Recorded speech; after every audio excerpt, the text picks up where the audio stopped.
Well, today we're going to replace a toilet in a motorhome. And there is a couple good reasons for that. First of all, the pedal doesn't want to stay up very well. And that is kind of inconvenient because it'll keep filling the tank. We don't want that. Second reason, this measures 15 inches tall. That means this toilet was originally designed for a pedestal, not for the floor. Now on this model, I had to remove the foot pedal in order to get to the water line back here. But there's a problem. And of course there's a problem. It's a motorhome. Well, the problem is this motorhome does not have a system drain for the plumbing. That means this hose, being the lowest level, well, if I start unscrewing this, all the water in the water lines in this place are going to come pouring out this. So we've got to do something different. And this is what we're going to use.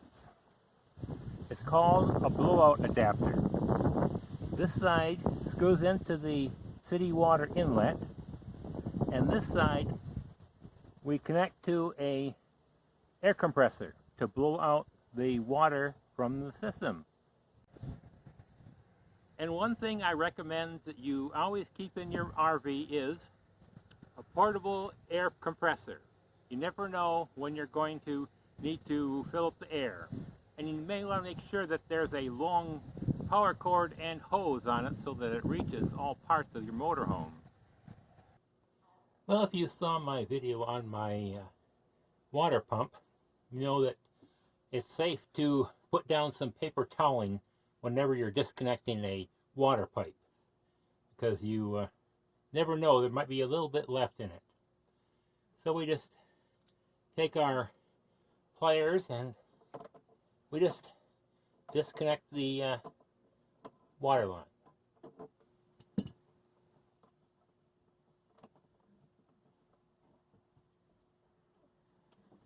As you can see, I've got the pipe off.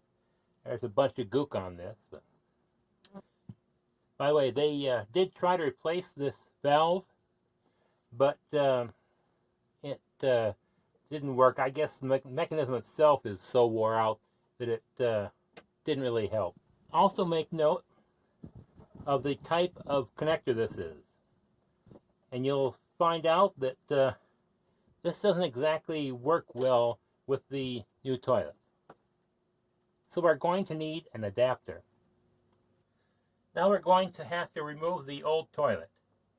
On this particular model, the bolts are underneath this plate here. Normally there would be bolts on the left and the right side. It would make it much easier. What makes this toilet a bit of a problem is because there are 4 bolts instead of 2. So it's going to take a little bit of effort to get it off. In this instance, I'm using a 7/16 inch deep well socket. And I've got all 4 nuts removed. Now, there is one thing I should mention. The very, very first step in this whole process is a trip to the sanitation station. Yeah, we want that tank fully cleaned out before we do anything with the toilet. So all I have to do now is just lift it up and dispose of it properly.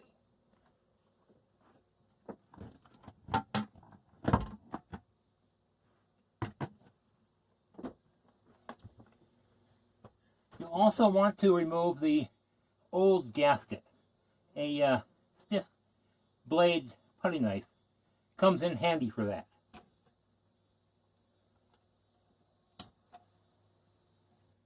And you also want to remove the bolts because you won't be needing them.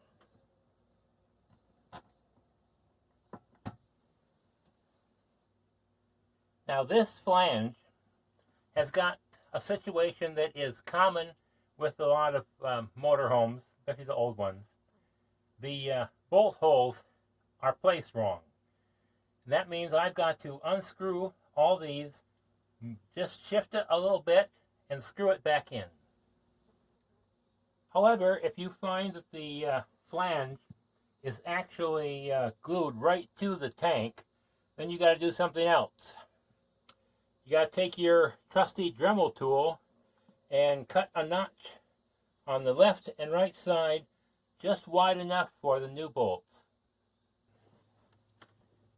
Now, in almost all cases, the water line coming from the RV is going to be a different setup than your new toilet. And that means you need to add a 90-degree adapter. Of course, the hardware store didn't have a full one piece for 90 degrees, so I had to get a regular 90 with threads like this on the side, and then a nipple adapter with same size on here. I've got some Teflon tape on both sides here because these brass connectors don't do the regular compression. So, and of course I'm hooking up two different materials, plastic and metal. So I just tightened that up and left it pointing up because chances are that's the best angle that's I'm going to have to hook the hose to. And this is the new toilet. It's a Thetford. 18 inches taller. Definitely better than the old ones. Now, this is a, as you see there's no pedal here. It has an arm back here that flushes it. You pull it forward a little bit for water and pull to open up. Also on the back, it's a single connector right here.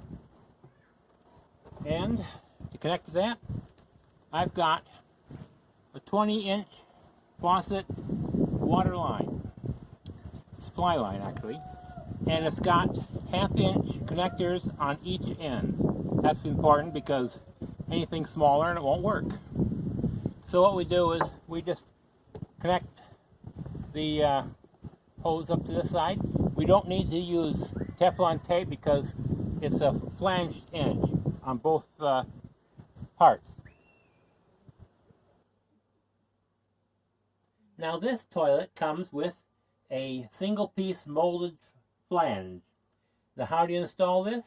Well, unless they suspend the law of gravity, you're going to have to find the wedge that points downward and place that on top of here. Little wedge going down like that. If you try to put it upside down, it's not going to work very well.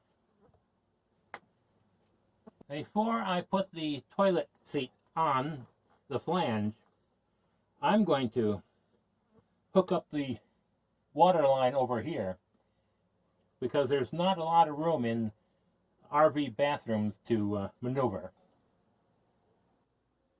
The water line is all hooked up and we got the toilet sit on top of the flange, and we've got our nuts and bolts already set up. We just need to tighten them. Now you may notice that the toilet kind of rocks back and forth. That's because the flange is a compression flange. So we need to tighten this down until it's nice and sturdy. And in this case we take our half-inch socket and we begin tightening things up. And if a socket doesn't work, you need your half-inch wrench to do the tightening up work. So it has to be done blind. So a sense of touch is very important.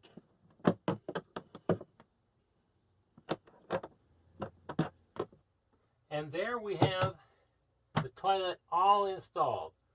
All we have to do now is turn on the water and check for leaks. And yeah, because of the hose setup, this is going to have to be this way. I don't think anyone will mind. It's not exactly in the way.